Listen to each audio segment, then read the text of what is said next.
Kuri uyu wa kane tariki 15 Mutarama 2026 nibwo hasubukurwa urubanza ruregwamo Kaporali Maniragena Simon, umusirikare uregwa ubwicanyi buturutse ku bushake. Inteko rusange yari yateranye abaturage ari uruvunganzoka mu mbuga y'ibiro by'umurenge wa Musheri mu karere ka Nyagatare.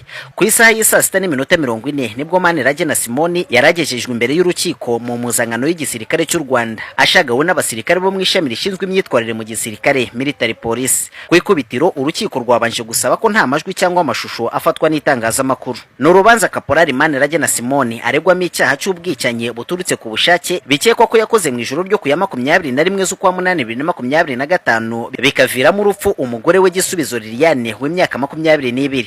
Ubushinjacyaha bwa gisirikare bwahawe umwanya ngo buvuge icyo burega Maniragena Simon, maze umushinjacyaha asobanura ko nyakwigendera yakubiswe amasaha 8 kuva saa 3 z'ijoro kugeza saa 11 z'igitondo. Ubushinjacyaha bugasobanura ko nyakwigendera Gisubizo Liliane yakubitwaga imigeri n'ibipfunsi agakubitwa ku nkuta, ari nabyo byamuviriyemo kuvirirana bwacye yajyanwa kwa muganga bagasanga yapfuye. Kaporali Maniragena Simon ahawe umwanya ngo yisobanure ku byaregwa yaburanye hakana icyaha cy'ubwicanyi buturutse ku bushake, wakavuga ko yemera icyaha cyo gukubita no gukomeretsa bikaviramo umugore w'urupfu. Asobanura ko yakubise umugore we abitewe n'ifuhe nyuma yo gukeka ko umugore wa mukinyuma. Akavuga ko yarwanye n'umugore atagamije kumwica, ko nk'umusirikare yaza kuba agamije kumwica yari kuba yarabikoze mu gihe gito bidasabye ko burinda gucya. Agakomoza ku kuba muri iryo joro umugore yaramusabaga amazi wakamuha amata yari yatahanye ava mu butumwa bw'akazi. Metre Munyakazi Edimo waburaniraga Maniragena Simon yunzemo ko nyakwigendera atapfu yaguye mu maboko y'uregwa, ko ahubwo yapfuye ajyanwe kwa muganga. Ku ruhande rw'umuryango wa nyakwigendera waregeraga indishyi, Metre Ruberwa Pierre yawusabiye indishyi ya miliyoni 100 z'igihombo cyo kuba umuryango warabuze umuntu w'ingirakamaro, asaba kandi na miliyoni 3 z'umwavoka. Ubushinjacyaha bushingiye ku buryo busobanuramo uburyo icyaha cyakozwemo bwasabiye Kaporali Maniragena Simon igifungo cya burundu no kwamburwa impeta za gisirikare. Ahawe umwanya ngo agire icyo avuga ku gihano asabiwe, Maniragena Simon yasabye imbabazi umuryango ndetse n'igisirikare cy'igihugu RDF. Yavuze ko igihano yasabiwe ari kinini, bityo ko urukiko mu bushishozi bwarwo bwazakinkwa n'izamba. Nyuma yo kumva impande zombi, urukiko rwa gisirikare rwanzuye ko urubanza ruzasomwa ku itariki 13 z'ukwa 2 2026 rusomerwe mu ruhame aho rwaburanishirijwe.